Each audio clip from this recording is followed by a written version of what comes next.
Hey,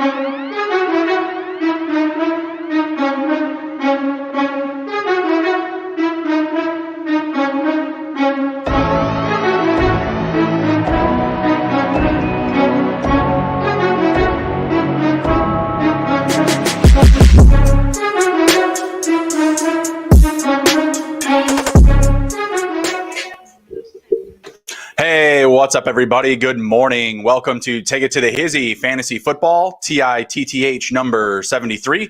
I'm your host, Justin Bruni. I got Nick Davis with me. Tell him what's up, Nick. What's up, guys?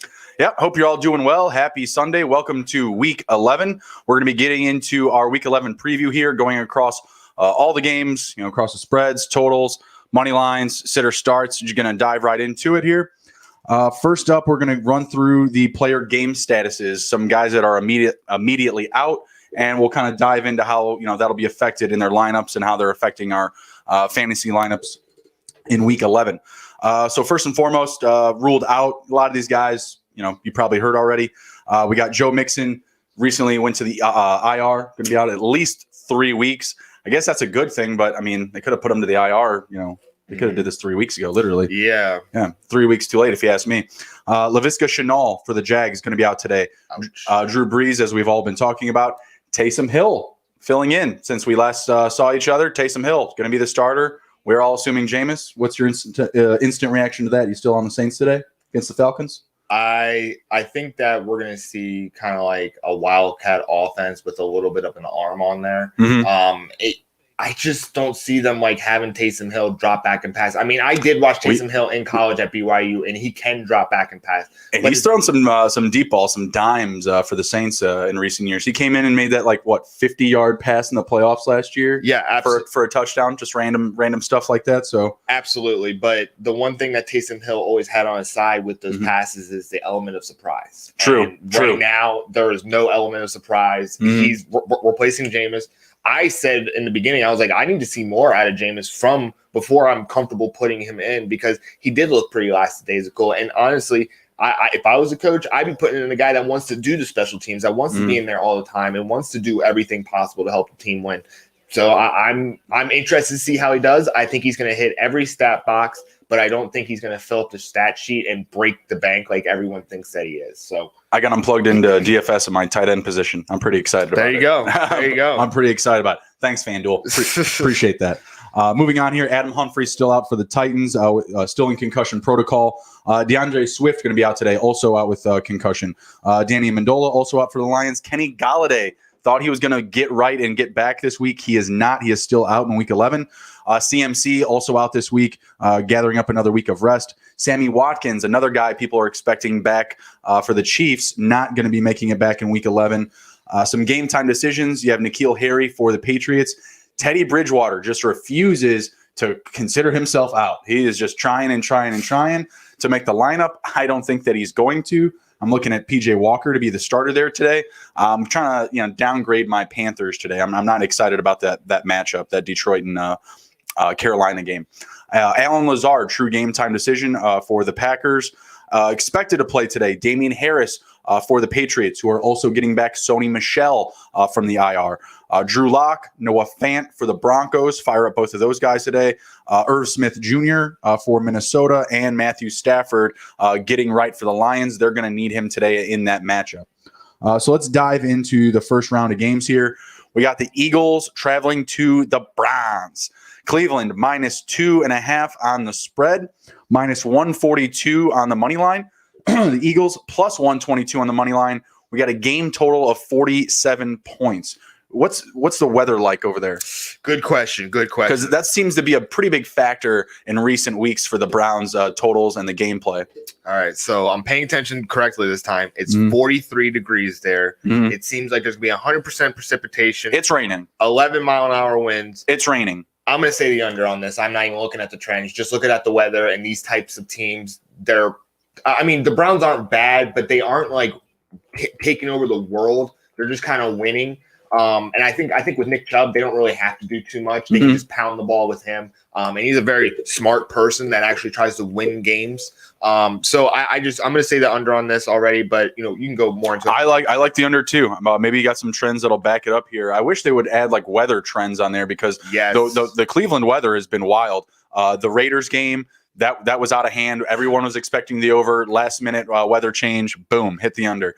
Same thing with the Houston game. People expecting a lot of scoring. Oh, it's going to be better. Weather's going to open up. No. Crazy winds. I mean, this is the time of the year. Cleveland, get an indoor field. I don't know what to tell you. Driving down the scores. I'm definitely on the under here, leaning one way or over the other. The Browns look like the better football team to me, so I'm just going to take the Browns money line. I've been saying all year long the Browns can't cover. Do not bet on the Browns to cover. Do we have the record up of their? They're 1-4 against the spread in the last 5 games. 1-4 up against the spread in their last 5. I bet I can get like their total is their season long. 6. 3-6 up against the spread this year. It's literally reverse of the record. Yeah, exactly. So I'm staying away from that. Give me Cleveland on the money line. As far as sitter starts here, I mean, there's a lot of fantasy relevant players in this matchup. So are you starting Baker Mayfield? I mean, I don't know. I probably would not have myself in a position to have Baker. Mm-hmm. But if you're in like a single quarterback league, if you're talking about, should I be playing Baker? He's probably one of your quarterbacks, and you're probably been switching on and off the entire season. Yeah, he's definitely a streaming option for sure. Yeah. I would say no due to the weather, because I think it's going to be a lot of Nick Chubb. Nick Chubb probably going to be the most relevant person. Behind him is probably going to be Kareem Hunt and then Jarvis Landry. Mm-hmm. That's kind of how I see it on the Cleveland side. Yeah, I see a lot of Kareem Hunt and Nick Chubb for certain. Kareem Hunt still led the way last week in stats, but Chubb was getting a lot of the volume early and often. And realistically, that was the way things started out the year, right? When Chubb was healthy before he got hurt, and it was really working for him. Other than that week 1, it was against the Ravens. They got absolutely demolished. But after that, they really got it rolling here. And they've just been really good against teams that aren't in their division. Yeah. So I'm expecting the Browns to take home a win. I like Baker Mayfield as a potential stream today. I think in 2 quarterback leagues, I think he's going to get you some points. The Eagles, they're just up and down. They're playing on the road too. Carson Wentz has actually kind of been stalling his offense. So I think there might be a couple more opportunities this week for Baker Mayfield. I'll fire him up. Give me all Nick Chubb. Give me Kareem Hunt. Jarvis Landry and Rashard Higgins. Well, Jarvis, he might get some volume. I don't have his stats right in front of me, but I don't think that he's been like getting more than 5 a game. Mm-hmm. And Rashard Higgins, if you're really looking for, like a flex spot or, like a third wide receiver, you could probably put him in and he could probably get you some points better than probably some other options on other teams. I do like Higgins a lot. But with the weather and stuff like that and how the past 2 games have gone in terms of weather, you can really only corner the running back market in Cleveland. Yeah, I really just like Nick Chubb and Kareem Hunt today. Baker Mayfield. I don't know how Baker's going to cut it up. I could even see Baker taking one in on the ground. I can see that. I could see some Jarvis to Baker action. Jarvis Landry throwing a touchdown today. I'm going to stay away from Austin Hooper and Rashard Higgins. Just give me Jarvis just because he's the lead dog there. I was expecting more from Rashard Higgins when OBJ went down. I haven't really seen it just yet.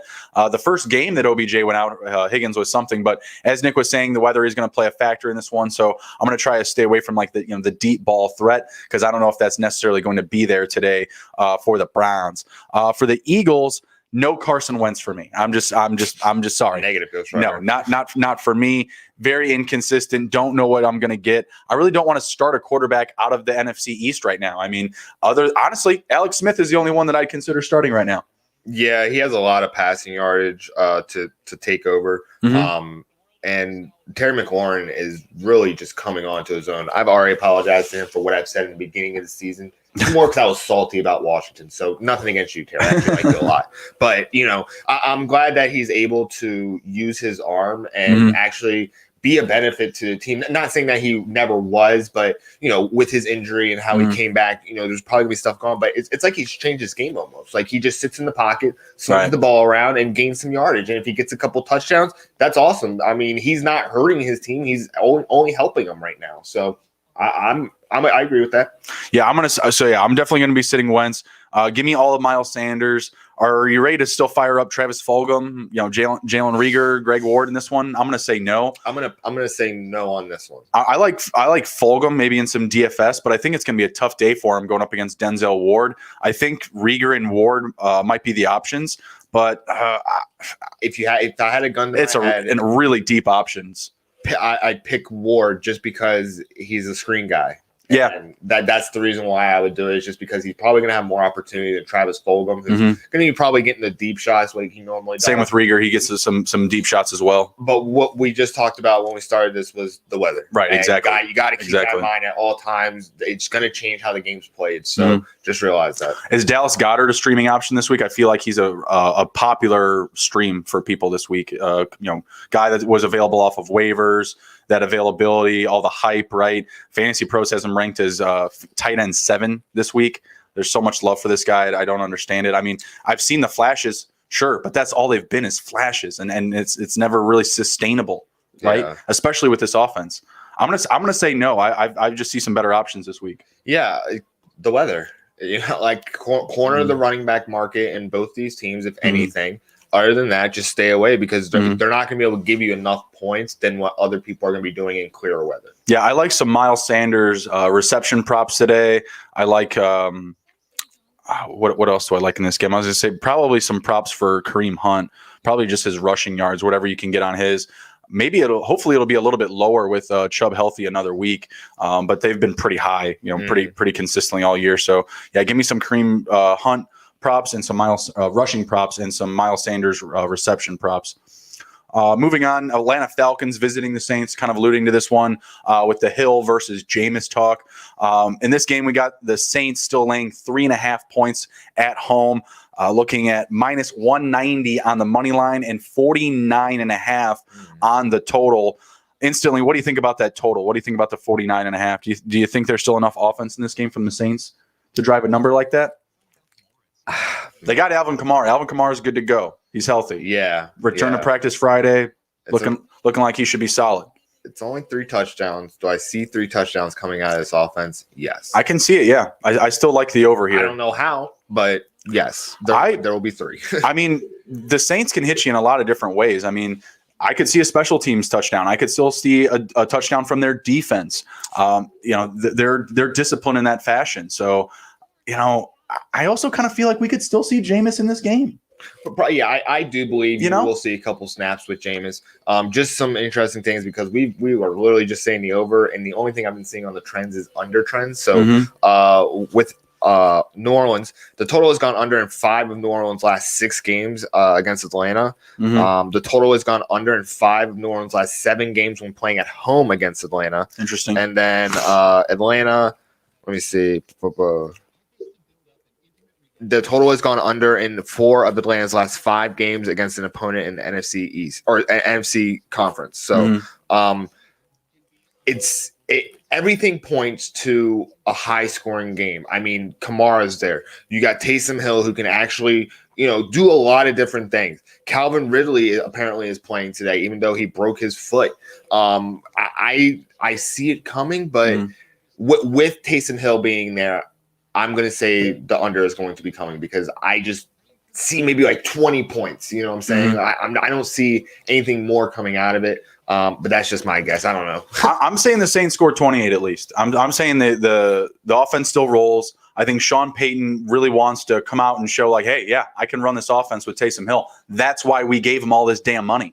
Now watch me go. And I do expect Jameis to come into this game, and I do expect him to either, play decoy, make a few throws, whatever it is, because I expect to see Hill, Taysom Hill in some packages where, he's lining up at receiver, he's lining up at tight end, he's lining up at running back, and you're still using Jameis in some of those packages to not necessarily use Jameis as the decoy, but to reestablish Taysom Hill as the decoy as he is naturally built in this playbook, right? Yeah. So I could see Jameis still coming onto the field and taking some snaps in that regard. So if you're really hurting 14-team league and you're going to need some snaps at quarterback, the buys, the injuries are there, I don't know. Maybe still throw Jameis in if someone grabbed Hill and there's no quarterback options, It could be one of those weird games where we see Jameis Winston make one throw for 5 yards and a touchdown to Taysom Hill.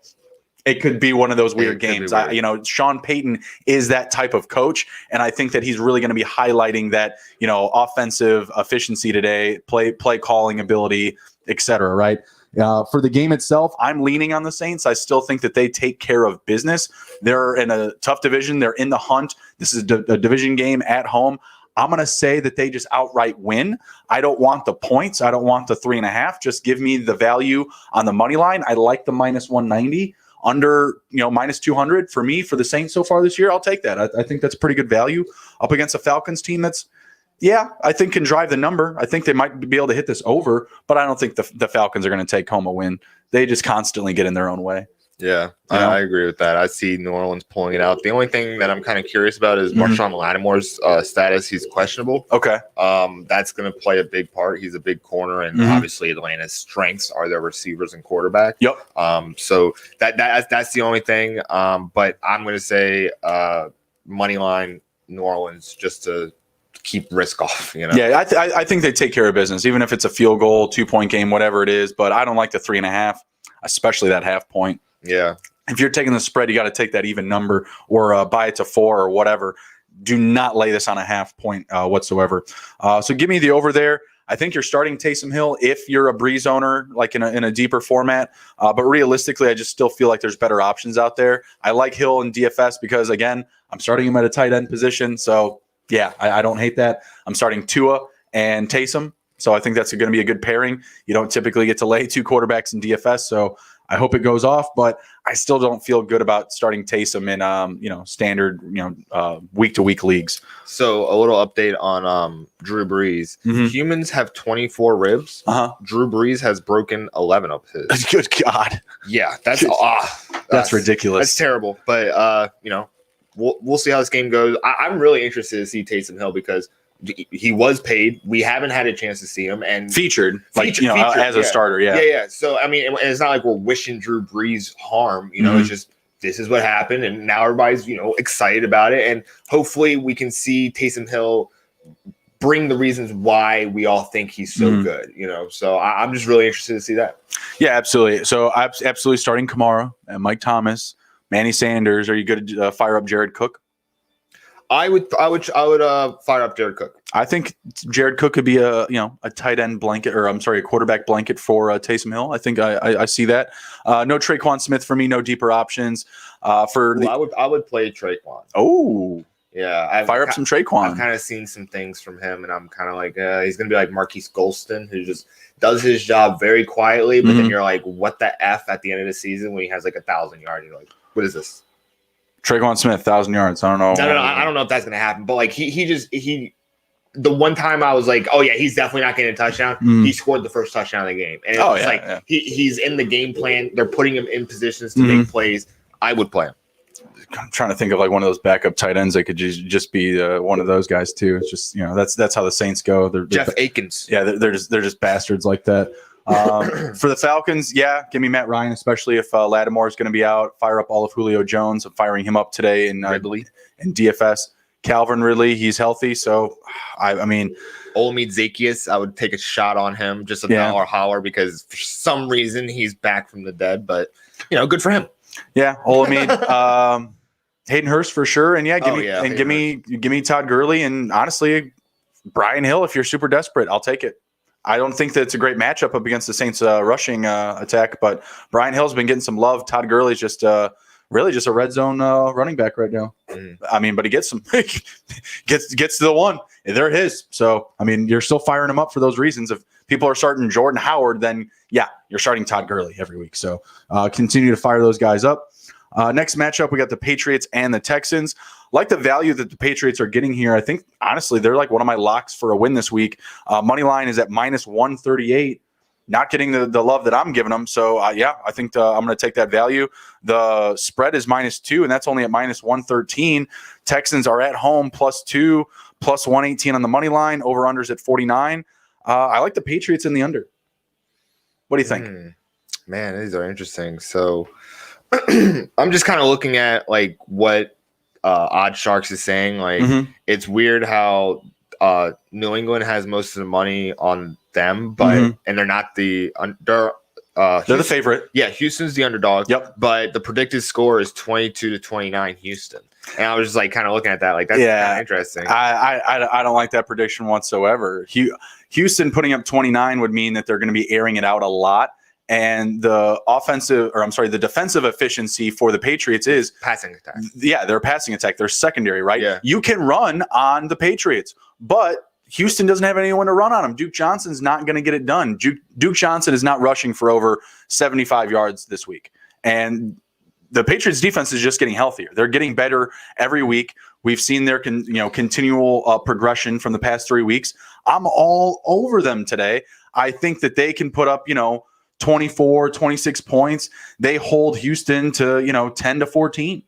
Yeah. Yeah. Give me Patriots in the under on the road here. I am seeing the total has gone under in 4 of New England's last 6 games. Mm-hmm. They are 8-3 against the spread in their last 11 games against Houston. Uh-huh. They are 8-1 straight up in their last 9 games against Houston. Mm-hmm. And total has gone over in 5 of New England's last 6 games on the road, which is kind of interesting. Interesting. Total has gone over in 4 of New England's last 5 games when playing on the road against Houston. Mm-hmm. So that's kind of interesting. And then New England 49 is a big number for me for the Patriots. What have they been scoring recently? Do we have it? Should be on the sidebar. I'm gonna get the average real quick. No, it should be like on the sidebar, like their last 5 games or scores or something like that. I was talking about last 5 games. Oh, here it is. Because I feel like even when they've been winning, the scoring isn't really that high. So what I'm seeing is their last 10 games is 31 points. Their last 3 games, 28 points. Maybe I'm just not sniffing this one out appropriately here. Yeah. Oh, I was looking at the head-to-head, not their total, but no, like their week-to-week scoring. Either way, I'm gonna load up on a lot of Patriots here. Give me all of Cam Newton. Give me Dame Harris today. I'm gonna stay away from James White. I'm gonna stay away from Sony Michel his first week back, and yeah, just give me Cam Newton, Jacoby Myers, and Dame Harris. They've been very fantasy relevant. They've been producing. I'm going to continue to fire them up. I'm still trusting these guys to put up numbers this week. Opposite of that, the Texans, obviously all of Will Fuller, all of Duke Johnson, all of Deshaun Watson. Can you dig any deeper than that? Brandon Cooks we're firing up for sure. The last flex spot or something. Yeah, I think. Brandon Cooks has been pretty consistent. So what about Randall Cobb? I think it's too deep for me. I think he could. He's pretty much a touchdown dependent option. Was getting some consistent work, but he's been quiet the past few weeks, and I think that's just been from the consistency that Brandon Cooks has been building with Watson. So yeah, I'm gonna say to keep Cobb out. Tight end, I'm not gonna pick one. They're just too inconsistent. Those Houston tight ends are just too inconsistent for me. Keep them out of your fantasy lineups today. For the total, like I said, I'm taking the under. Are you feeling the over? Can the trends do it for you? 49 just seems too tall. It just seems too tall. If that's like a 44 or a 43 like the Patriots have been laying recently, I would be more inclined to lay that number. But 49, I can't pull the trigger on getting to 50.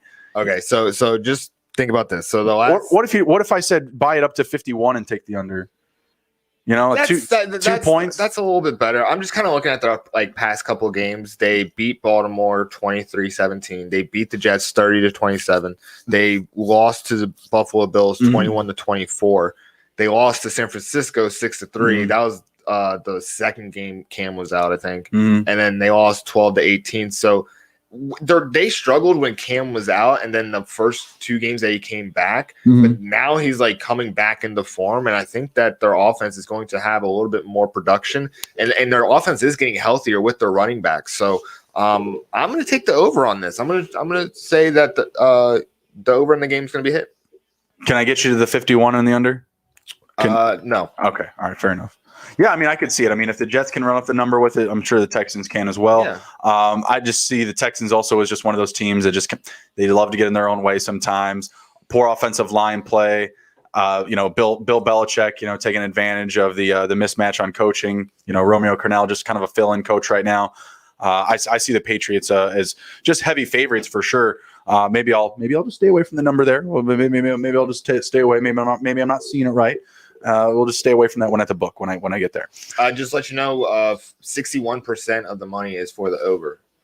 Damn, that's a lot. Yeah. Maybe I will take the under then. I don't know. Be the contrary. Yeah, exactly. That's sharp money. We'll see. We'll see what happens. Come noon when I'm getting my ticket in. Next up, we got the Steelers and the Jaguars. Steelers heavy favorites -10. I don't hate the 10. I think I got 10.5. I think they brought that down from like 13 or 14, which is probably good because there's plenty of people like me that are just not taking those big numbers. But the Steelers -515 on the money line. Totals at 46 points. What's the weather like in Jacksonville? I got 75 degrees, 16% precipitation, 7-mile-an-hour winds. What's the deal? Give me the over. Yeah, I'm gonna say the over, but Pittsburgh is 5-13-1 against the spread in the last 19 games against Jacksonville. Interesting. Yeah, I mean, I don't love the 10. I don't want to lay it. I think the Steelers kind of mixed in with some of these other games that we've already talked about would be a good parlay ticket. So maybe you lay like the Steelers, Patriots, Saints. Maybe you lay the Steelers, Patriots, and Browns. Something like that you really like. Pair some closer matchups with a heavy hitter like the Steelers that they're going to take home the win here. Do you think that the over is going to be hit with the 46? I do. Yeah, give me the over. Give me the Steelers and the money line and the over. That's a good pairing in itself. So you think Jacksonville is going to score how many points? Oh, I think. Well, first and foremost, let me say I think the Steelers are going to score at least 34.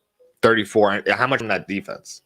Maybe one. Just one. One. Yeah, okay. just one touchdown from the defense. I could see one touchdown coming from them. I'm just looking at like the score, 31-15, and I'm kind of like thinking, man, garbage time. What? Oh yeah, garbage. But the thing is, give me the Luton garbage. Is that the Steelers don't do garbage time? Like they shut down. Like they don't even allow their second guys to get in because. But you just got done telling me that the Jags somehow seem to cover against the Steelers. No, the Pittsburgh Steelers haven't been able to cover. So that means that the Jags cover against them. If the Steelers can't cover, that means the other team is covering. Okay, let me see the Jacksonville. So it should be 13-5-1. Nope, it's not like that. What is it? They're 2-5 in their last 2-5 against the spread in the last 7 games. Mm-hmm. Let me see. I'm just saying if the Steelers aren't covering, then that means the other team is covering or keeping it close, right? They're driving the number. I guess, yeah. Right. So if that's the case, then yeah, give me the over there. I think that they can score 14, 17 points. Okay. I still think that can happen. I think James Robinson's still going to get a ton of run today. Yes. So I still see him as providing, at least the opportunity to get up points, to get field goals. Mm-hmm. I could still see the Jags having 9 points at halftime. Okay. Yeah, I can see that. I could still see them having 9 points at halftime, and the Steelers being up 17-9, 24-9 at half. Okay. And the thing with the Steelers too is when they've been up, they won't stop scoring. Yeah. And I know because for some reason I continue to go up against Ben Roethlisberger. I don't know how I keep going up against Ben Roethlisberger on weeks that he just goes off, or Chase Claypool. I keep running into fucking Chase Claypool. I'm like, how the hell do I keep playing this guy? Like, he gets traded, or I don't know what the deal is. Like, I've seen actually quite a few Chase Claypool trades. So yeah, keep running into those guys. They never stop scoring. So definitely give me 34 points for the Steelers. I can see the Jags 14, 17 points. I see 46 as a very obtainable number. What Steelers wide receiver is left out in your eyes today? None of them. None of them. It's James Conner's been the guy that's been left out. Yeah. I don't understand it, but James Conner is just continually the guy left out. And I could see it today because he's going up against guys like Joe Schobert and Miles Jack. Hey, you put some respect on Joe Schobert's name. He was a Pro Bowler. He's solid. Yeah. I mean, Miles Jack, before he got hurt this year, was like linebacker of the year for the Jags. Man, Miles Jack has been doing like a Herculean effort in Jacksonville trying to keep their shit together. And he does not get enough credit for sure. I liked him a lot in college because he was the halfback linebacker like hybrid that everybody was like freaking out about at UCLA. And he's honestly done nothing but be a star coming into the league. So very Booba Miles-esque, very Kraken Skulls-esque. Yep. Jersey's getting crinkled here. What's going on? Might need to iron that out. Yeah, you got to clean out this 45. Get it dry cleaned. Yeah, absolutely. Black is beautiful. Booby is beautiful. Yeah, for the Steelers, you're firing up everybody still. Like, you cannot sit James Conner with any suspicion of poor play today or lack of production. It's a great matchup. You still got to fire him up. You're firing up all those receivers. I think all of them could have a day. You're firing up Eric Ebron. I think he could have a day. Oh, yeah. When we were talking earlier about who was it? Like Jared? Was it Jared Cook? What tight end were we talking about earlier? Oh, Austin Hooper. Like a guy like him versus Eric Ebron. I love Eric Ebron. Fire him up this week. Austin Hooper is just like disappointing. Very disappointing. Like, but he got paid. And he's getting that bag and chilling. That's what he's doing. I mean, if he was an actual tight end for the Browns, I feel like the Browns would be a little bit more secure in their position with what they have, like the record. They had a quarterback. Sorry, Baker. Like, he's just not what we expected either this year. He had all the weapons. We talked about those guys that had, the template, the blueprint for success, right? Guys like Drew Lock, guys like Baker Mayfield. They just have all of the tools in front of them. They have everything set. Can they do it? They haven't really answered the call, in my opinion. I agree. I agree. But do you see the Browns moving on from Baker this year? Like, I could. I do not see that happen. I could. That's kind of interesting. Kevin Stefanski did not bring him in. He is not his guy. There could be a lot of people on the move this year, and I could absolutely. NBA. Oh yeah. What did you think about Gordon Hayward going to the Hornets? Really quick. That came out of left field. Like, he was supposed to go to Indiana. There was supposed to be a trade, and completely fell through. And then, he goes to Charlotte with LaMelo Ball. Like, it's just like is LaMelo. I don't think LaMelo is going to be a starter though. They got so the starting lineup with Hayward coming over now. They got Terry Rozier. They got Devonta Graham. They got Hayward, P.J. Washington, pretty good his rookie year. Yeah, he's from Kentucky. And Cody Zeller at center. So I don't like. They're going to take Cody Zeller out, move everyone down, put LaMelo at set 2. Dang, Devonta Graham at 3. I don't know if that'll work. They might switch LaMelo and Devontae, but there's no way they're drafting LaMelo at 3. And Michael Jordan dealing with LeVar, knowing he's going to be dealing with him. No, that's MJ's got to put him in his place. All right, you know what? Dollar holler on if LaMelo Ball starts first game of the season. I mean, he should, but that's like he should, but like if he's going to start over somebody, I'd feel like he'd start over Terry. No, they brought Terry in. I would if I can't start him over Devonta Graham. He was lighting it up before he got hurt last year. I would put LaMelo at the 3 position, man. He's like 6'8", and he can shoot the ball really heavily. They got Gordon Hayward. They got PJ. I mean, if they move somebody else around, I don't know, but I feel like you want to pair Devonta Graham. You want to with like a LaMelo and a Hayward. Like Terry, like he's good on defense. He's solid, but the bench. Yeah, that's what I'm saying. Move him as a 6 man. If there's someone to move out of the lineup, I'd say it's him, just because he lacks the offensive electricity. He lacks that extra push. I mean, we've seen it before, like in the playoffs. But what do you think of Hornets in New Jersey? I kind of like. I like them too. Yeah, I like them. I might grab me one. Yeah. I don't know about that. But we're digressing a little bit too much here. Back to the Jaguars. Who rep that Hornets blue a little bit. That Hornets turquoise every now and again. Not taking them on the +10. Not taking them on the money line. But give me the over in that game. No Jake Luton. Give me James Robinson. Give me Shark. I'll take Chris Conley. I'll make a dollar holler on Chris Conley and Keelan Cole. Conley's been efficient with Luton in the lineup, just kind of one of his safety blankets, kind of like his tight end, if you will, just because the tight end's not getting any love there. So give me Conley, give me Cole, give me Shark. I think there'll be live options this week in some garbage time up against the Steelers. Moving on, Bengals and the Redskins. Good teams win, great teams cover. Go Bengals, but not taking them to cover today on the 1 point. Going to take the Bengals money line because the value is there. Give me Bengals on the road +100. Over unders at 47 points. I'm going to take the over too. I'm going to say Alex Smith and the football team drive the number. They're going to lose a close game. What do you think? I think so. The Washington football team with Alex Smith have definitely become a lot more potent on an offensive powerhouse, you mean? Yeah. It's not a mission to get a first down every time. It's just playing football at this point. Because they have a game plan, and they're not that unfun to watch. If that's a nice way to say it. I can understand that. It's not unfun. It's not sexy, but at the same time, it's not like watching the fucking Bears. Which is like trudging along.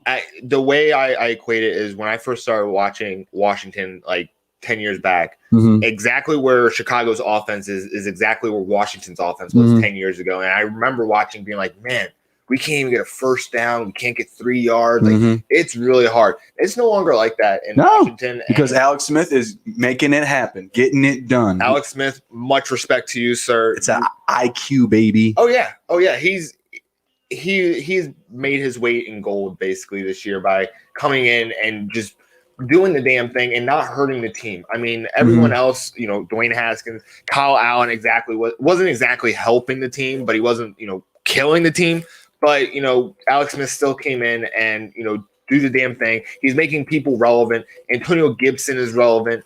There are some players, and I think that both defenses are going to allow the offenses to have higher numbers. One thing I do want to say, I saw that Chase Young is people are talking about Chase Young being a bust. I don't think that that's true at all. I think that him having 3.5 sacks on the year, I was calling that under from the beginning because it wasn't his talent. It was the people around him. There's not enough people around him to get those double teams and triple teams. Ryan Kerrigan, that's my guy. Kerrigan is actually sit down. He demanded a trade. Well, rightly so, because they were still starting Chase Young over him. They were making him split snaps when they should have just been using him a ton together. But who was the other guy that they were using that got hurt? Montez Sweat. And he got hurt, right? I think so. Yeah. So, I mean, I don't understand that. Like, they need Kerrigan there because when Kerrigan was in the lineup, Chase Young was producing, and that line was ferocious. 7 sacks on Carson Wentz. Look, this is the one thing I have with Ron Rivera is you are a defensive coach. You have two almost elite pass rushers in Kerrigan and Chase Young, and you don't want to use them together. I understand you have Montez Sweat. He's a great player to have. I'm not sure if he's hurt or not, but you're not using all your pieces, and it's just very disappointing. I don't think Chase Young is a bust in any kind of way. I think he is going to be a very good defensive end, but this year was not the year for him to hit over 8.5. And right now, he's got a lot of. How many does he have right now? 3.5. Oh, there's plenty of time. Nope. He could have a 2-sack game. I don't see it. He could have a 2-sack game that gets him to 5.5, and then just have a couple of 1-sack games. Let's see. I am banging the football team drum. I told you I like their schedule. I like the Bengals today, but I'm telling you what, man, if Alex Smith can pull out a win today, he is going to leverage the football team's position in that division significantly going forward. Do you have their schedule pulled up? I can get it pulled up. We were talking about this the other night. The three of us took a prop bet. I'm taking the football team. Nick took the Giants, and Emron took the Eagles. I took it purely based off of the football team schedule, and I don't remember it off the top of my head. Right here. Go ahead. So we got Cincinnati, and then we're at Dallas, and then we're at Pittsburgh. So hang on. So Cincinnati, Dallas, 2 winnable games. Bang. 2 winnable games. Then at Pittsburgh, L. That's a loss. San Francisco 49ers, that's going to be a toss-up, I think. I'm still saying a winnable game. Alex Smith, revenge game, getting back at San Francisco. Oh, you don't like me no more? Oh, fuck y'all. I got half a leg. If anything is going to be a revenge game, it's the Kansas City team. But yeah, whatever. Pat Mahomes, how you gonna hate them? Generational quarterback. I'm not saying I hate them. No. Like not you, Alex Smith. How could Alex Smith hate Andy Reid and the Chiefs for passing on the $500 million man?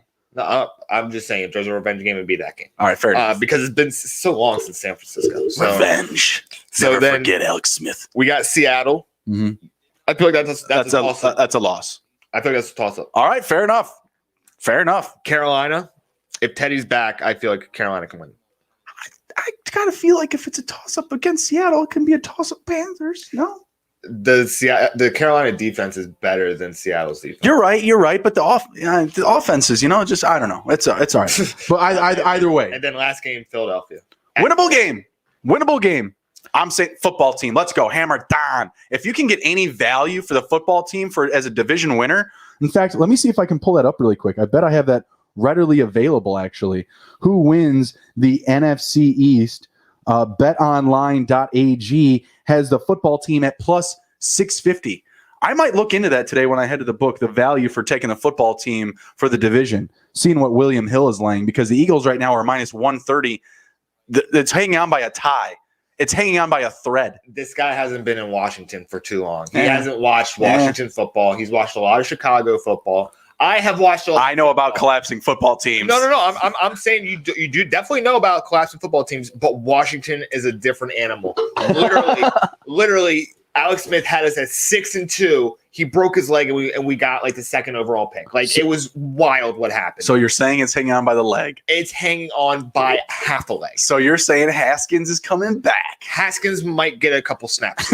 I'm not saying that Alex Smith is going to. Performance going to kick him out, but there is a high possibility that he could get hurt, and that's football now. If Alex Smith gets hurt, yes, kiss this season goodbye. Anytime he gets hurt, yes, the season is over for the football team because Haskins will come in and ruin everything. Pump up his 3 interceptions. But I kind of feel like they'll just get somebody else because they'll just be like, you know what, we really fucking hate Haskins.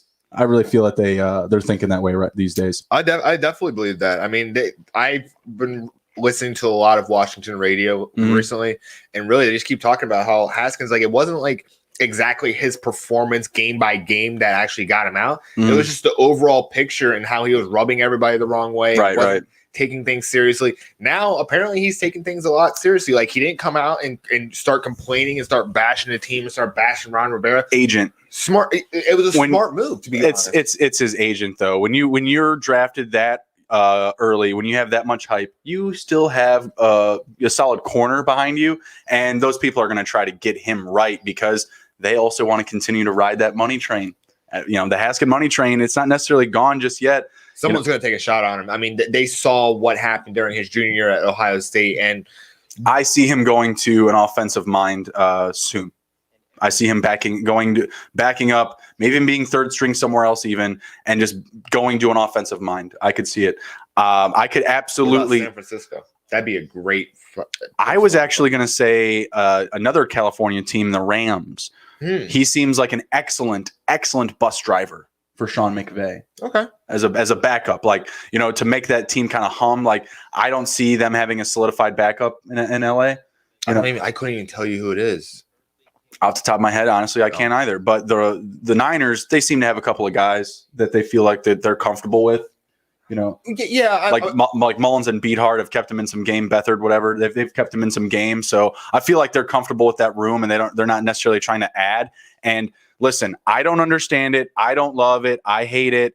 But Shanahan continues to preach and continues to say and continues the narrative of Jimmy Garoppolo is our quarterback. He is our quarterback now. He is our quarterback in 2021. He is our future. He is our present. I'm not sure. I don't agree with it. But that's the tone and the narrative that they're consistently speaking to. So I don't know what to say.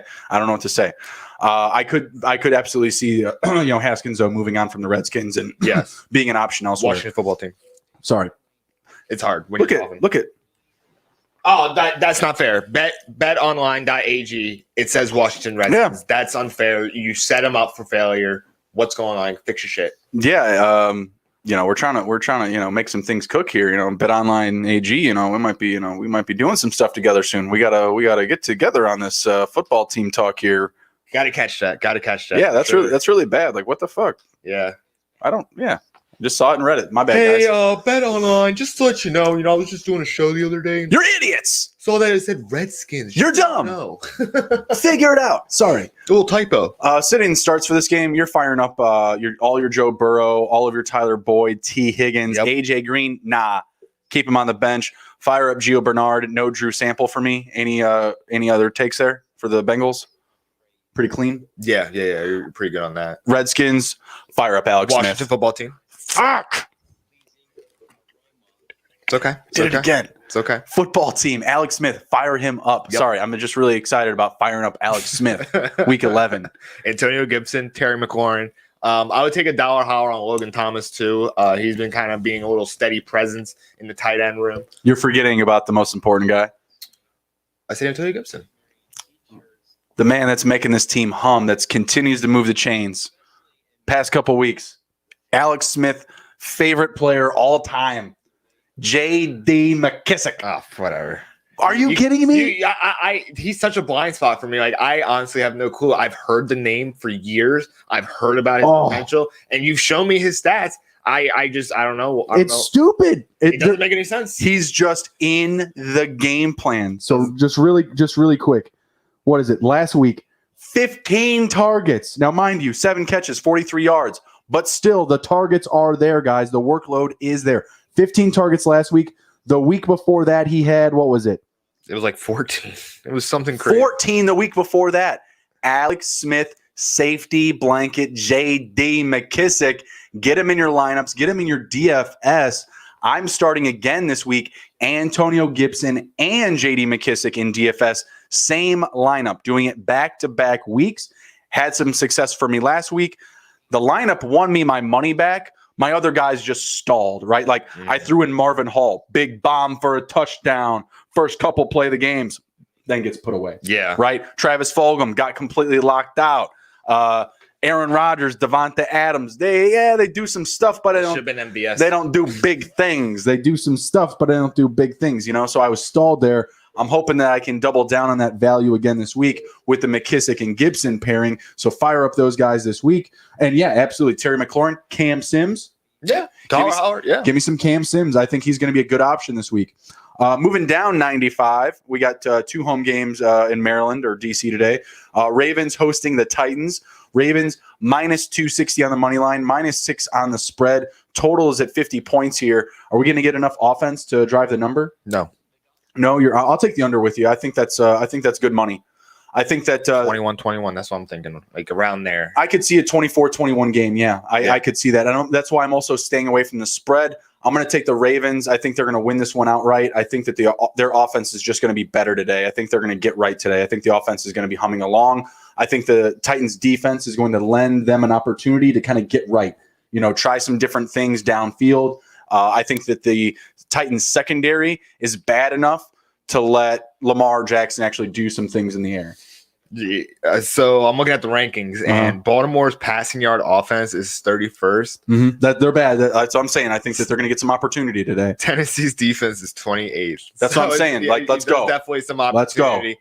But I see Greg Roman being hard-headed as shit and staying with the same dumb ass. You could be onto something there, man. I'm not even playing. Like you could be onto something there. He's such a bastard. Every fucking such a bastard this year. Every week he says, "Oh, we're gonna forge a new identity. Oh, we're gonna do something different." Yeah. You do the same dive every time, and it's frustrating. And there's a lot of people that expect a lot more from you. Pull the clipboard. Lamar. Yeah, pull the clipboard. Give it to somebody else. Pull the clipboard. We've been saying it. We were saying it about Matt Nagy. Obviously, that didn't change shit for Chicago. Like, I felt like that was so disappointing. I felt like it was. I mean, obviously, Bill Lazar was up in the booth, but I swear to God, he had like a Matt Nagy just feeling over his shoulder, just like, you better still run my plays. Yeah, you know, like you might be calling the plays, but you are still going to run my plays, you bitch. Yeah, like I felt like Matt Nagy was still calling the plays, and Bill Lazar was up there just like, yep, I'm still calling them. Sorry, I like my job. I don't know what it was.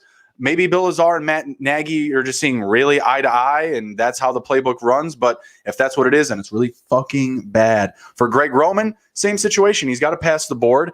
But I do think that the Ravens take off today in the passing game. I think there's some opportunity there. I am starting both Willie Snead and Marquise Brown with Lamar Jackson rather than Lamar Jackson paired with Gus Edwards. Because Mark Ingram is there. He is healthy. He's not carrying an injury designation into week 11. So I'm fading the running backs, which sucks because they really need to figure out this playbook for the passing game so that they can unleash Dobbins.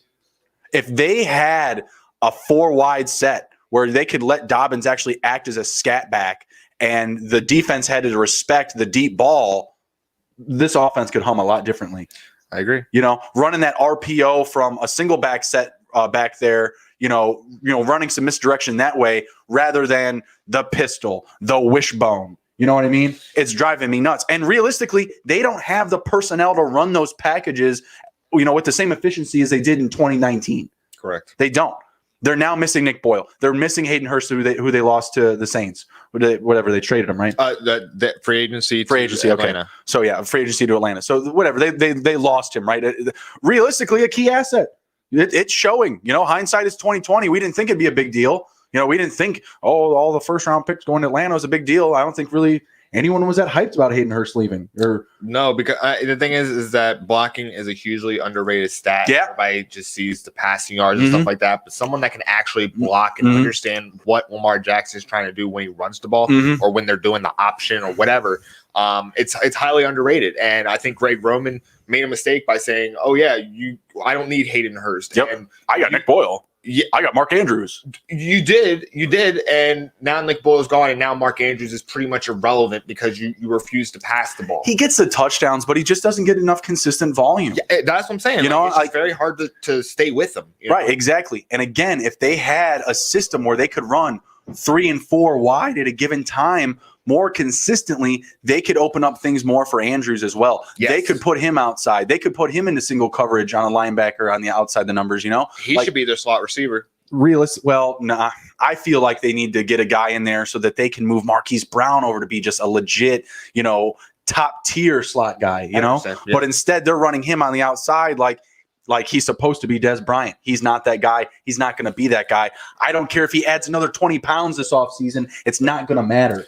You know what I mean? He's just never going to be that guy. Marquise Brown caught a lot of heat this week from Quadri Ismail. In case you don't know, Quadri Ismail he's a wide receiver that played on the first Super Bowl team that the Ravens won. Ishmael? Ishmel? Rocket Ishmael. Okay. His brother. Oh, okay. I was thinking, I'm like, the way that you're pronouncing it doesn't sound like it's spelled, but okay. All right. I know who you're talking about now. So Quadri Ismail basically broke down tape and was like, look, like he's running his routes lazily. Like he's effort out there. He's acting like That's why I'm firing up Willie Snead, bro. Yeah.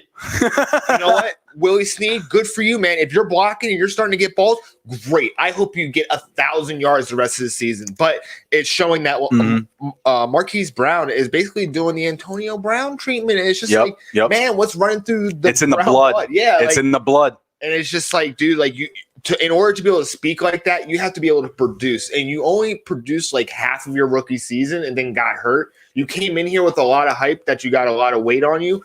You do look good. I do see you on the field for a lot of the plays, but you're not doing jack shit with it. Yeah. You got to do better, man. Yeah, absolutely. And, with that being said, I think Willie Snead needs to be the one on the outside because he does have that size. He doesn't have the height, but he's a stocky fellow. He's a stocky gentleman. And he'll block. And the man can block. Feed Willie. Willie blocks. There we go. I mean, it's true, though. Yeah. Like, he has the statute. He has the size. And he has, most importantly, the experience. Yes. And that is what they need at that position right now. And they're just lacking it. They're just lacking a ton of it. Willie Snead needs to be getting more snaps. I'm plugging both of them into the lineup because Marquise Brown, he can still hit a deep ball, Oh, yeah. They still use him in the red zone. He lost that touchdown on that play call reversal. I think it was 2 weeks ago. Yeah, last week he didn't jack shit. 2 weeks ago he got that reversal, and right away, Jackson fired it to him for another 3-yarder. Like they had that camaraderie enough to the point where or that pride, I should say, when they take one on the chin, they're going to get their guy right back. They're going to get their guy right. Same thing with Mark Andrews when he gets brought down at the 1. Nah, we're giving it to the big dog.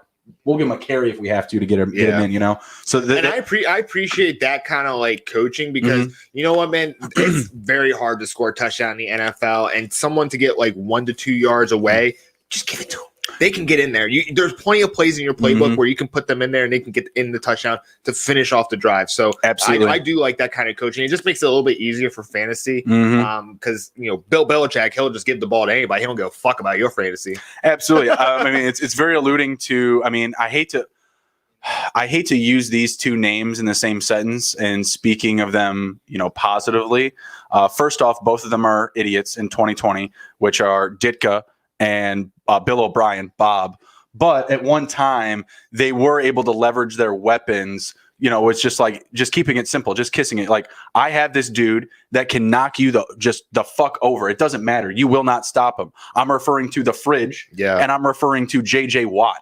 When those guys were brought in to positions that they don't play and used to just score touchdowns. It was hilarious. It was awesome for fans. But in a football sense, it was just like, wow. It's just as simple as you can keep it.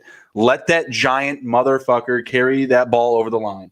Let that giant dude go out for a route, and it doesn't matter. No one can block him. No one can jump over him. They're just athletic freaks. Give them the ball. and I absolutely respect it. I do. I hate both of them in 2020. Ditka just turned into a nutbag. Bill O'Brien, well, may he rest in peace, from this league. Go back to college, man. Be a very good college coach. Be a very good college coach. You were really good at PSU, man. I thought you were going to do all right, but man, you can't run NFL teams like you run college teams, and that's just the fucking truth. I'm going to say high school. I'm just going to say, Friday Night Lights, I think, would welcome you with open arms. The one thing that I heard about Bob, because I was listening to Houston radio after the firing, because I wanted to hear like what they had to say. Like, oh man, it was like the Wicked Witch of the West died. Like everybody was excited, but they said that it was really hard for players to respect him as a coach, but then also take him seriously. But then also have him say in the negotiation room, like, oh yeah, I don't need you. I can pay someone else this amount and play hardball. And it just kind of made it kind of confusing for the players. And it's because he wanted to be GM, he wanted to be coach, he wanted it all. Yeah. Oh yeah. He wanted power, and he basically backed himself in a corner, and there was no one else left to blame. That's a real thing. Brian Kelly was just asked about that.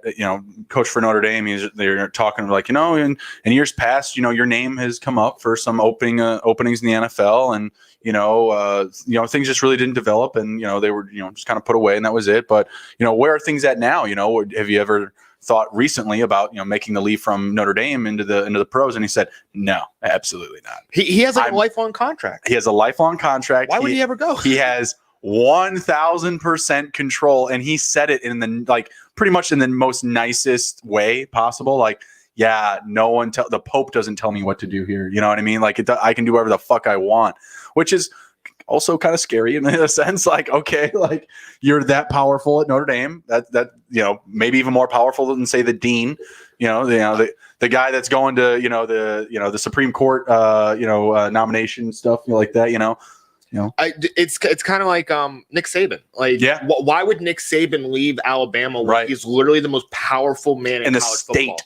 In college football, he's literally the most powerful man in college football. But if you go to Alabama, the state of Alabama, if you are there and you're Nick Saban, I mean, there's Nick Saban and then there's Jesus Christ. Yeah, I mean that's the state of Alabama, and then Donald Trump. But I mean, it's the top three, right? Yeah. I mean, but they're wearing Saban faces on their chest. Like when you see gold chains in Alabama, it's not crosses. It's not just like big gold rocks. No, it's just a little face of Nick Saban on their chest. That's who they believe in there.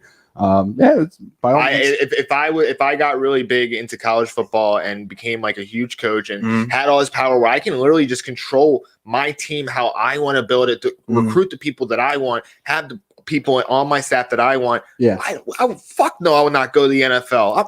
I would not want to have a boss when I can literally control every aspect of my program. So I understand why those guys stay, especially Brian Kelly. He's got a lifelong contract. Thinking of all that control and power, I just thought of just like the perfect movie script. We take essentially Talladega Nights and flip it into college football with Will Ferrell as the coach of the prominent football team of a college in a state like Alabama. Essentially, we make Will Ferrell, Nick Saban, and Ricky Bobby. Yeah, that'd be fucking hilarious. Yeah.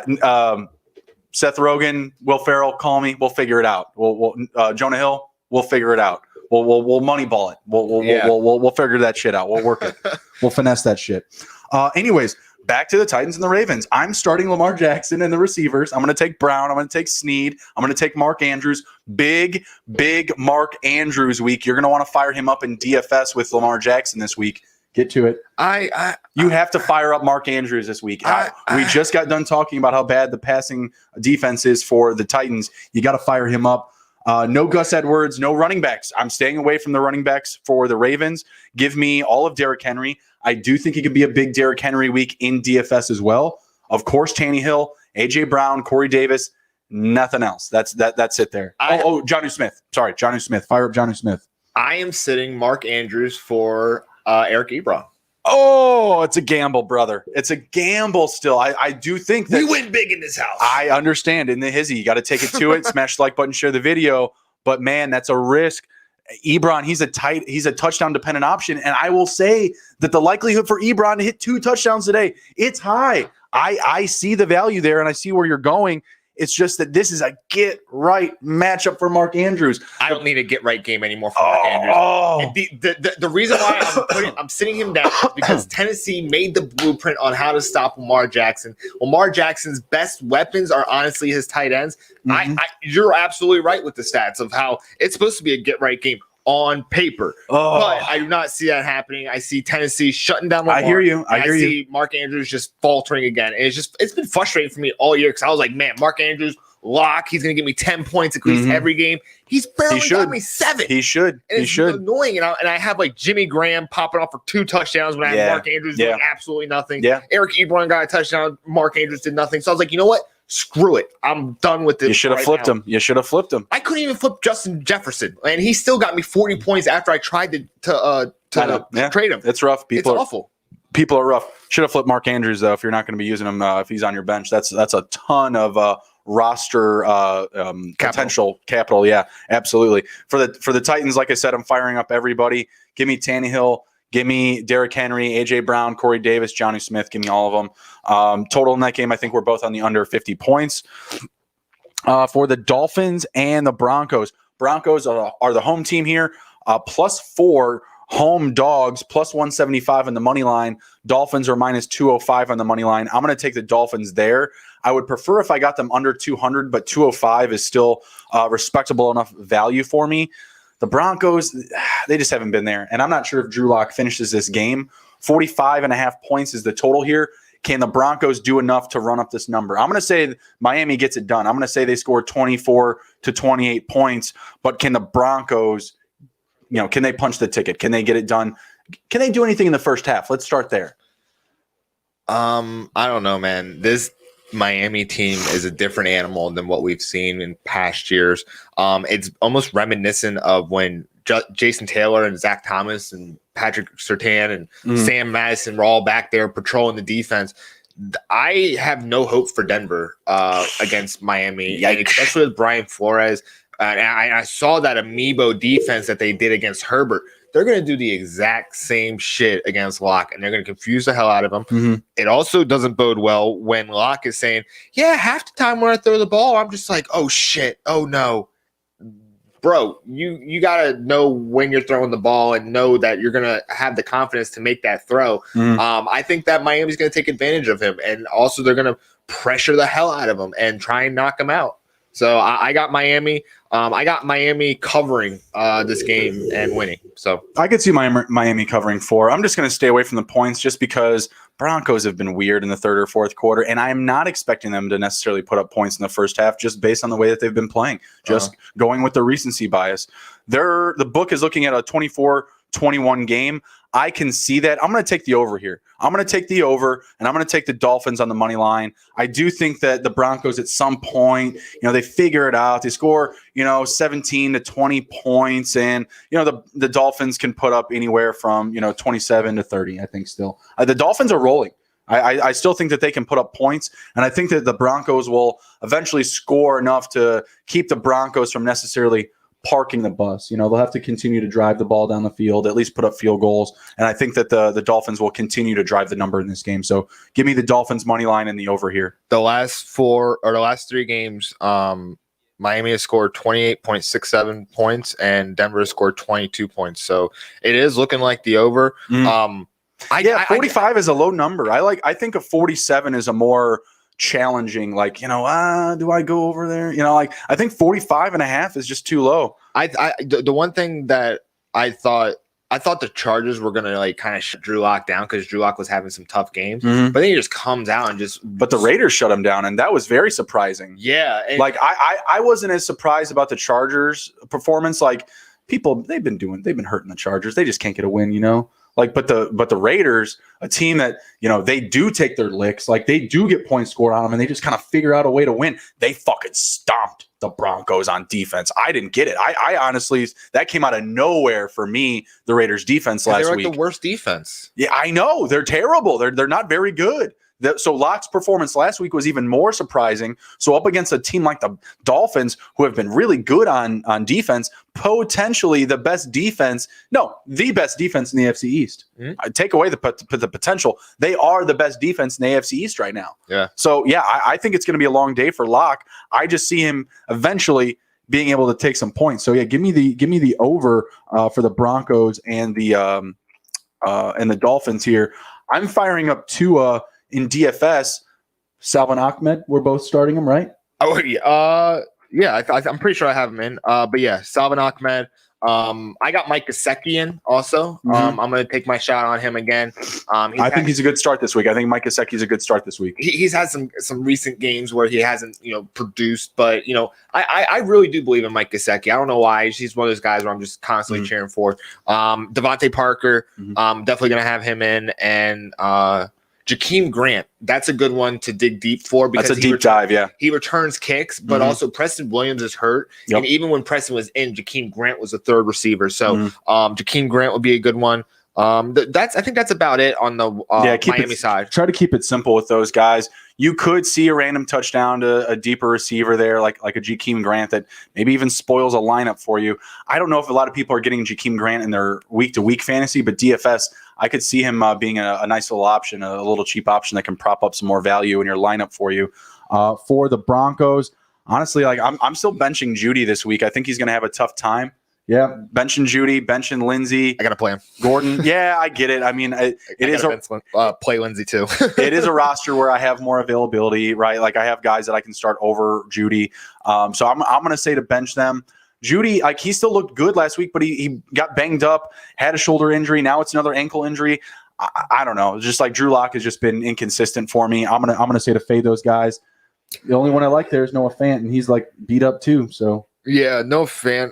That's going to be an interesting one because the tight ends in Denver have been honestly really fucking awesome. And it's kind of hard with Noah that he'll get a 32-yard gain and then go to the locker room for 10 minutes. Right. That's true. Yeah. And then come back and finish off the drive and get a touchdown. And then he's out for the rest of the game. So it's really hard. I do think that if Judy is Judy playing? Yeah, Judy's in. Okay, Judy's in. Judy's good. I like Tim Patrick. That's who I like. Yeah, that's a good one. I like Tim Patrick and Noah Fant because to me, those guys appear to be the safety blankets to Drew Lock. And Drew Lock, he's been beat up. He's not getting that clean pocket, that time to develop something downfield. So I like the safety blankets. Give me Noah Fant. Give me Tim Patrick. I'm staying away from the running backs. No Lindsey and no Gordon for me this week, and no Jerry Jeudy. I'm staying away from those guys. I think that the Dolphins have a concentrate effort to get them out. I think the Dolphins also get a defensive touchdown. I think they score one on the defense this week. That defense has just been rock solid. They've been really good. If you're in the chat, let us know who gets more yards this week, Devontae Parker or DJ Shark. Let us know who you think. That race is getting tight. Let us know what you think. DJ Shark finishes the yards more yards this year. Nick is shaving his face. Devontae Parker finishes with more yards. I'm shaving my head. We'll see what happens. Let us know who gets more yards. Best bet of the year, by the way. It's a tight one. It's a tight one. Next up, we got the Jets and the Chargers. Chargers minus 470 on the money line. Heavy favorites here. Minus 10 on the spread. Not taking them on the spread. They've been losing games by a possession every week. I'm not trying to dive into that space. The Jets kept it close to the Patriots. I don't know what their deal is. I don't know what Kool-Aid they're drinking. I don't know. Everyone keeps talking about how Frank Gore keeps their room so positive, and they're still a good football team. They're a football team. Yeah, they don't win games. So just give me the Chargers, maybe mixed in a parlay or a spread. Over-unders at 46 and a half. Can the Jets do enough to drive the number here? Yeah, with Flacco in, yeah, because I was very surprised on how they passed against the Patriots. And the Patriots are the top passing defense in the league. So I'm going to say that it's going to drive the number. I think it's going to go over. Let's look at the weather real fast. Yeah, there's nothing. So 7-mile-an-hour winds, 0 precipitation. Take the over. 69 degrees. So ball will be flying. Yeah, so over for the Jets and the Chargers for sure. I'm leaning the same way. Keep it simple here. I'm not starting any Jets. I just don't have any interest trying to guess which one of them is going to perform well, I'm not interested in Denzel Mims. I'm not interested in Perriman even when he's healthy. Braxton Berrios, if he was there with Sam Darnold, hey, I might make $1 holler, but I'm just not interested, Flacco could still throw picks. Give me all the Chargers. Give me Keenan Allen. Give me Mike Williams. Give me Kalen Ballage.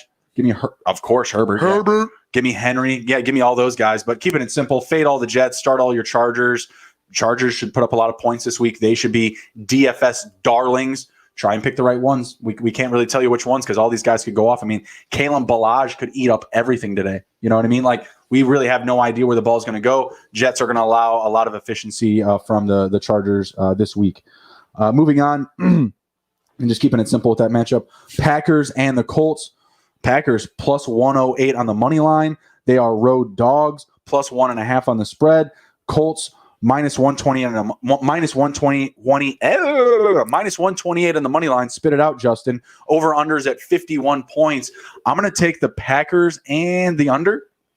Let me see some trends here. Total's gone under in 4 of Green Bay's last 6 games. Total's gone under in 5 of Green Bay's last 7 games played in November. Total's gone under in 4 of Indianapolis' last 5 games at home, and there's a couple overs. So I'm going to say that it seems like the Indianapolis offense is kind of coming along very, very slowly. It's not like they're exploding, but they're building progression towards a better offense. Right. I don't know if Jair Alexander is still in, if he's out or not. Let me see. Oh, he's upgraded the probable, so he's probably going to play. I'm going to say Green Bay wins this game. I'm going to say the under 2. Yeah, I like Green Bay in the under. I think that there's going to be a good amount of defense from both sides here still. You know, we have seen the running game for the Colts really carry the way. And when I say carry the way, I'm really just referring to fucking Nyheim Hines, who's just doing everything for them. And I think that he's going to have a little bit more trouble today. Like, I think that the Packers are going to kind of figure him out, bring a lot of outside pressure, and that's really where the play develops for Hines, right? Is getting outside the numbers, really being able to take things, you know, for the deep plays, right? You know, catching balls back there, you know, up the middle. There's going to be some room to run, but realistically, they like to let, you know, Wilkins and Taylor take those, you know, wedge carries, you know, down the middle of the field. So I think that Hines is going to be a little bit slowed down today, but he's the guy that I want to start there. You know, give me him over Wilkins and Taylor. Again, just recency bias there. No Rivers for me. Pittman. Are you starting Michael Pittman? I was just about to say. Hell yeah. Michael Pittman. Ride or die. You're ride or die. Okay. All right. Fair enough. Marcus Johnson, T.Y. Hilton. No, I'm staying away from those guys. Zach Pascal. I'm going to say start Zach Pascal too. Dollar holler on him. Of course. Start Zach Pascal. For the Packers, everybody you can. Everyone that's relevant. Give me all of Devontae Adams. Give me all of Aaron Rodgers, Aaron Jones, Jamal Williams. I don't think so. Dollar holler on Robert Tonyan just in case he scores like a touchdown. I think it's a good matchup. MVS. for Tonyan this week. That's it. Is like, does MVS continue to throttle things? Does he continue to stay fantasy relevant? I'm going to say, yeah. I'm going to say start him up. I think that, you know, Devontae Adams could find a couple of drives where he's getting held in check, and there's going to be a couple opportunities for MVS, and he's just gaining more trust with Rodgers, and that's a really good thing. So yeah, I'm going to say to fire up MVS as well. Keep him rolling this week. Next matchup, we got the Dallas Cowboys and the Vikings. Cowboys coming in at plus 270 on the money line. Plus 7.5 on the spread. Game total is at 48.5 points. I'm going to take the Vikings, and I think the over. I think that the Dallas Cowboys showed me enough up against the Steelers to at least drive the number, to at least put up points. But I think that Dalvin Cook and the Vikings offense, they put the ball on the ground. They really keep the Cowboys offense off the field, and they're really good. They are going to create some separation in this game. I do like the Vikings on 7 points. Don't take the half a point. Give me the 7 points. Do not fall for that half point. Buy it down to the 7. Vikings on the spread, Vikings on the win, and I'll take the over. What do you think? I think the Vikings are going to win. Dallas Cowboys, I believe, are getting back Andy Dalton. It's kind of hard to judge where Dallas is going to be because against Pittsburgh, they had Garrett Gilbert. That was the quarterback. So I think if Dalton doesn't do it, I think they bring in Gilbert. I would agree to that. Just because Dalton's coming back from COVID and they just see like, hey, concussion. Man. Or it's concussion and COVID. Oh, it was COVID. It's concussion. He talked about like it really fucked him up. So it's concussion and COVID. So I just think if they don't like what they see, they say, hey man, let's go. Like you tried, but we got another guy here that can cook. Let's let him mix things up. So yeah, I think that they're going to hum along, and if they're not, they're just going to pull him. I still am going to be starting Ezekiel Elliott. Think Tony Pollard. So, oh yeah, I was going to do that. Yeah, I was thinking about because I have Tony Pollard and Ezekiel Elliott. You said you were going to bench Zeke for Pollard. Give me hold on. I double dare you. You know what? I might just do it on air just to do it. But please don't do that. But I'm sure I need you to beat your opponent. Tony Pollard has looked really great. He's looked like he's gotten more run a lot of times than Ezekiel Elliott. Ezekiel Elliott is expected to get 12 points. Tony Pollard is expected to get 5 points. Mm-hmm. It's kind of interesting. I need you to get a win. I need you to not do that, though, okay? Please do not take What's the projection here? Don't worry about the projection. Just don't look at those. Jesus. I was happy to get only 30 from my opponent from Russell Wilson and DK Metcalf. I feel like I skated by on that one. Yeah, 3 catches for 46 yards and a reception touchdown is not bad. It could have been worse. That's not bad, yeah. But yeah, it's kind of Ezekiel Elliott, I'm starting. Amari Cooper, I'm starting. Tony Pollard, man, I wish I could start him. He hasn't scored a touchdown yet, and that's where my issue is. He does get a lot of opportunities. This is a great week for Zeke Elliott. Please do not bench him. Please do not. I need you to beat the guy that you're going against. Okay, please do not bench him. You're still in the hunt for the playoffs. Last week you said you're out of it. You're not out of it. I might just throw the year. No, Nick. No, Nick. I need you to keep things competitive so I have a chance too. Okay, God damn it.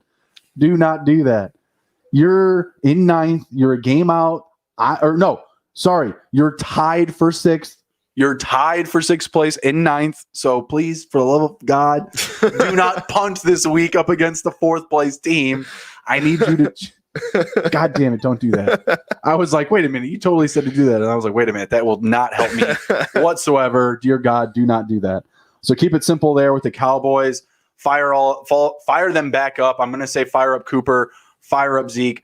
Fire up Dalton Schultz, who was a nice little security blanket for Andy Dalton as well. I am going to say to hold up on Michael Gallup and fire up CeeDee Lamb for the Vikings.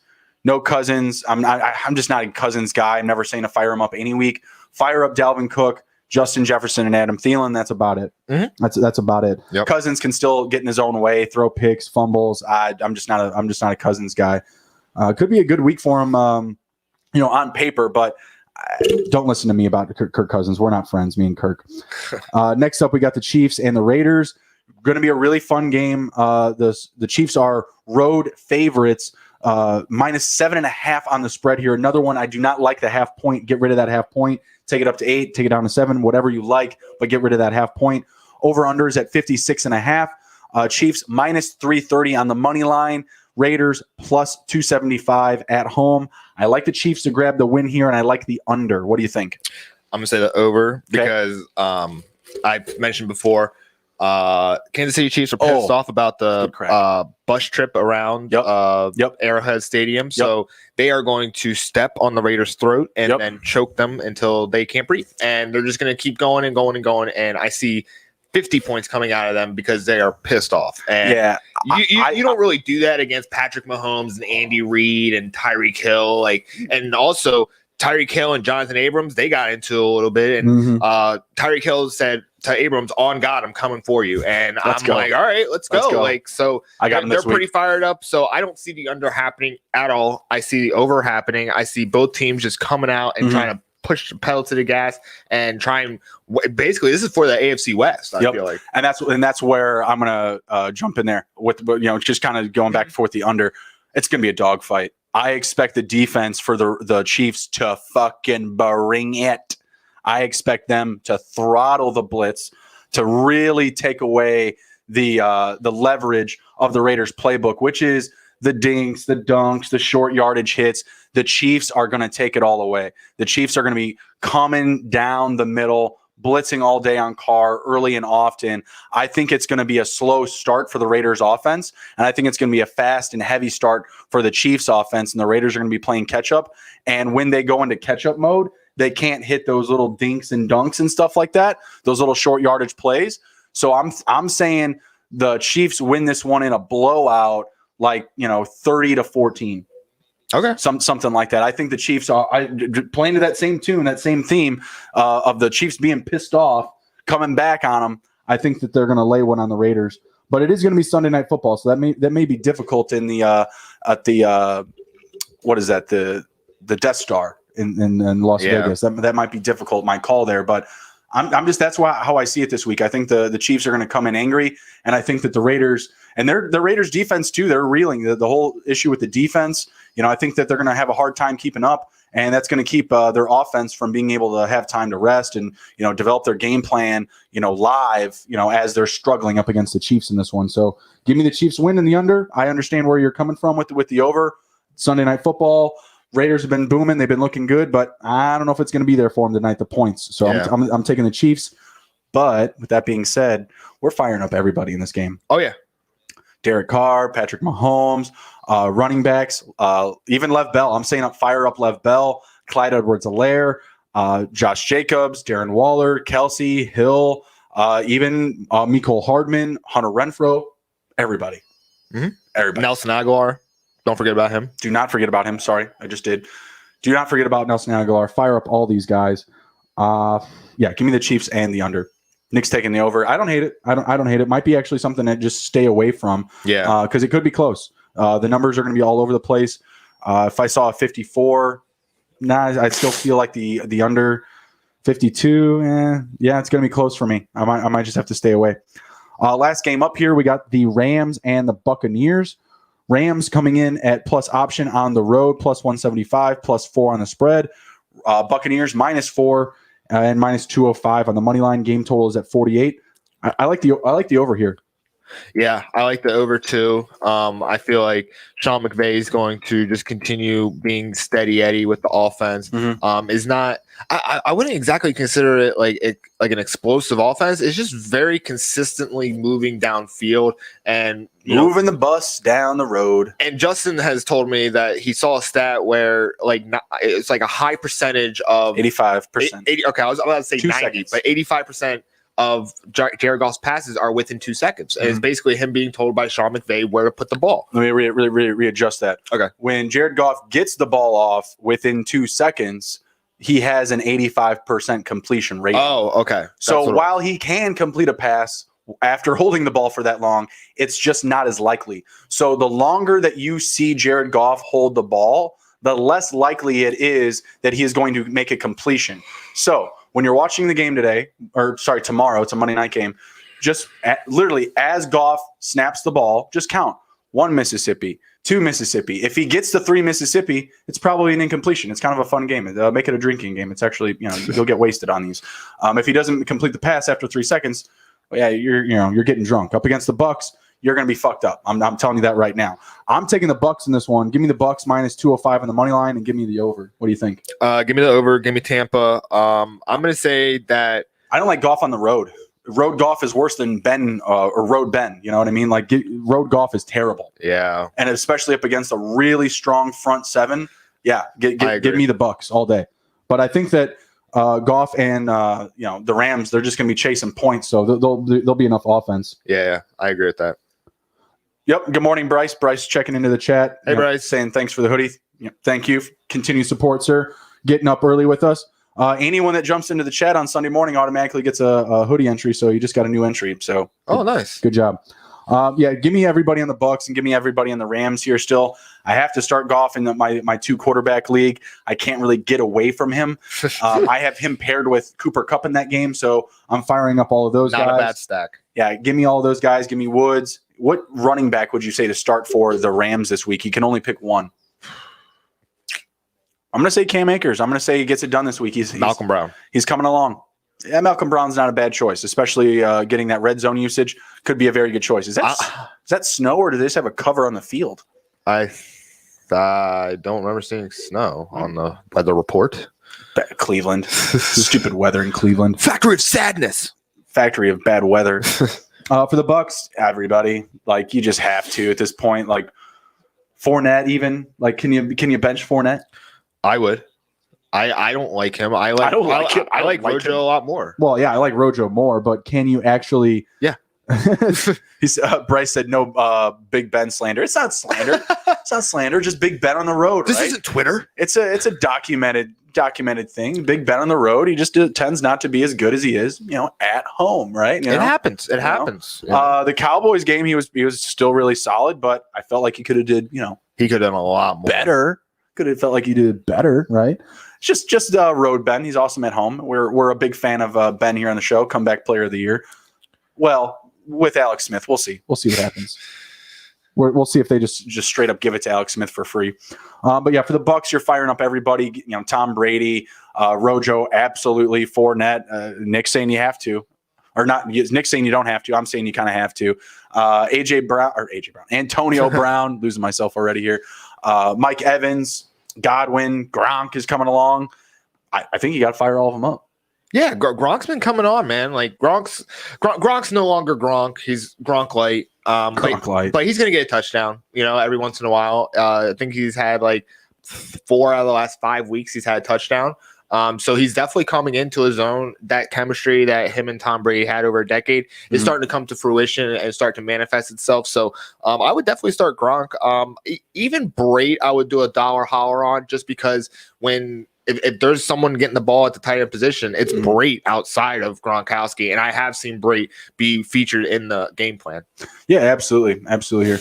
So, yeah, I'm going to take the Bucks on the money line. Give me the over in that game. Any last touches there? Nope. All right, that's all we got there for the actual spread of games here. We're going to dive into some props, just some over-unders, and then we're going to be closing down the show. Thank you for everybody stopping in today, stopping in for Sunday football. Let's take a look at some guys here. Andy Dalton, first game back. He is posting a number of 252.5. Can he hit it up against the Vikings light secondary? 252, yes. Andy Dalton coming back, doing big things. I'm going to say under. I don't know if Andy Dalton finishes this game still. Andy Dalton, just not high on him coming off of COVID and concussion. Baker Mayfield laying 218 over under passing yards. I'm going to say the over, even with the bad weather. 218 who? Passing yards. Baker Mayfield. Even with the bad weather, I'm going to say he hits the over. Under. I think it's a really low number. Let's see. Same game. Carson Wentz, 245. Under. I think I might take the under there. I could see them both around like 230, 240-ish. Let's see. Taysom Hill, 179.5. Give me the over. Fuck it. Over, yeah. Yeah, 200 passing yards. Fuck it. Dinks and dunks to Alvin Kamara all day. Fuck it. Give it to me. Taysom Hill. I got him as my DFS tight end. I would hope he'd at least pass for 200 yards. Lamar Jackson up against the light secondary of the Titans, 219.5. Can he hit over that? I'm going to say yeah, too. I'm just trying to target some low numbers here. Yeah. Ryan Tannehill, the same game, 219.5, the same number. Give me the over. What the F? Yeah. Give me the over that. We're in Maryland. The weather's great here. It's going to be fine. It's all right. Tua Tagovailoa, 226 passing yards. I'm going to take the over there as well. 226? Yep. Give me the over. Yeah, give me the over there. Let's go to some passing touchdowns. For Bryce, 2.5 up or 1.5 up against the Jags. Give it to me. Give it to me. 1.5 against the Jags. 2 passing touchdowns for Ben today, all day. Oh, yeah. Give it to me. Show you some love for 7 there, Bryce. Aaron Rodgers, 1.5. I'll take the 2 there up against the Colts. Go ahead. I'll still take the 2 there. Alex Smith, can he hit 2 today? Alex Smith hit 2. I don't know. They really love to finish in the red zone with the runners. I don't know about that. He threw for like 500 yards and didn't have a touchdown. I know. That's the thing. It could be one of those games where he actually gets it. I don't know. I want to say stay away. I don't love it. Just an interesting though with like how efficient he has been.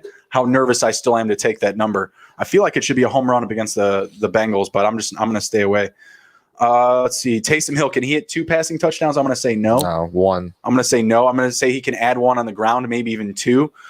Matt Ryan, can he hit 2? I'm going to say yeah. Yeah. I'm going to say Matt Ryan hits 2 today. Let's see. Phillip Rivers, can he hit 2 today? I'm going to say no. Phillip Rivers. I'm going to say no. That's a plus option. The book is heavy on him hitting 2 passing touchdowns today, so some value for you. Plus 127 for Rivers to hit the under there.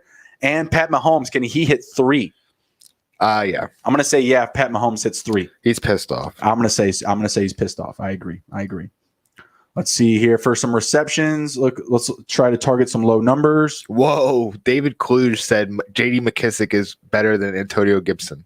Well, not as a running back, as a receiver, he is. Oof. They're two different things. They're used two different ways. No, it's okay. Let's see. Can Devin Duvernay lay in a stat? Can he get or lay in a prop? I'm sorry. Can he get 3 catches? Devin Duvernay. I'm gonna say yeah. Yeah. Let's roll with it. Zeke Elliott, does he get over 2.5? Easy fucking money. Yeah. Take it to the Hizzy, smash, pound the like video or the like button right now. Ezekiel Elliott is going to make you money today. Over 2.5 catches for Zeke Elliott. Hammer down. What's the plus minus on that? Minus, what is it? I just lost it. It's minus 135 for Zeke Elliott to hit that number all day. That will make you some money. J.D. McKissick, can he hit over 5? Give it to me. Yeah. Give it to me. Yeah, absolutely. That's a low number considering his numbers. James Robinson, can he hit 3? Or no, he needs to hit 4. I'm sorry. No. He's more of a rusher. I'm going to say no. How about Kalen Ballage at 3.5? I'm going to say, yeah. I'm going to say plus option. I'm going to say no. I don't think he's gotten that many catches. He did last week. He had quite a few targets last week. Yeah, so I'm going to say that continues. The Jets, they like to bring a lot of blitz packages, so I could absolutely see that happening. Let me get another reception one. Trey Burton, 2.5. I'm going to take it. I hate him. I fucking hate Trey Burton, but I'm going to take it. What do you say? Oh, I said yeah. Yeah. Okay, I got you. All right, how about receiving yards, and then we're going to close down the show. Okay. Let's see what we got here. Adrian Peterson, 7.5. No DeAndre Swift today. Can he do it? Yeah. I'm going to say yeah. Antonio Gibson, 17.5. I'm going to say under. This is receiving. Oh, under. Cam Sims, 34.5. Same game. I'm going to say over. Over. Chase Claypool, 49.5. I'm going to say over. Over. Clyde Edwards-Helaire, 19.5. I'm going to say over. Over. Let's see. Darrell Henderson, 9.5. I'm going to say over. Darrell Henderson? Yeah, receiver. Over. Devontae Parker, 52.5. Sorry, Nick. I'm going to say under. Over. Derrick Henry, 7.5. I will take the over. 1 catch. Okay, yeah, over. Eric Ebron, 37.5. I will take the over. Over. Zeke Elliott, 15.5. I will take the over. Yeah. Let's see. Hunter Renfrow, 35.5. I will take the over. Hunter Renfrow? 35.5. 1 play. Oh, man. One easy. play. He's hitting 40, 50-yard bombs. Let's see. Jalen Guyton, 30.5 for the Chargers. I will take the over. Okay, yeah. Let's see. One more. Julio Jones, 80.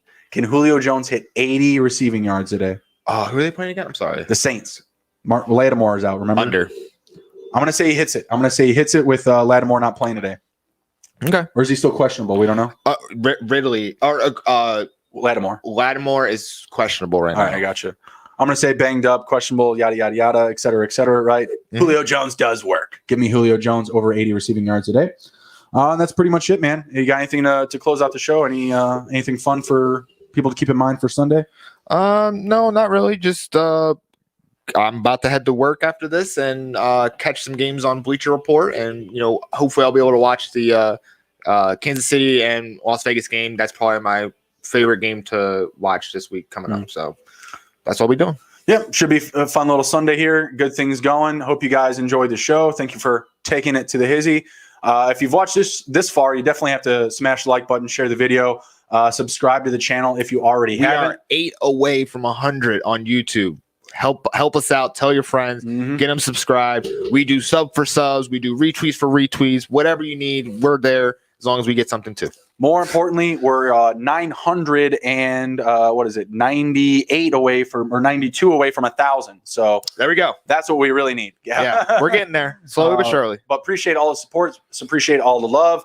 Keep coming back. We will be back tomorrow night, Monday Night Football, 7:35 Eastern time.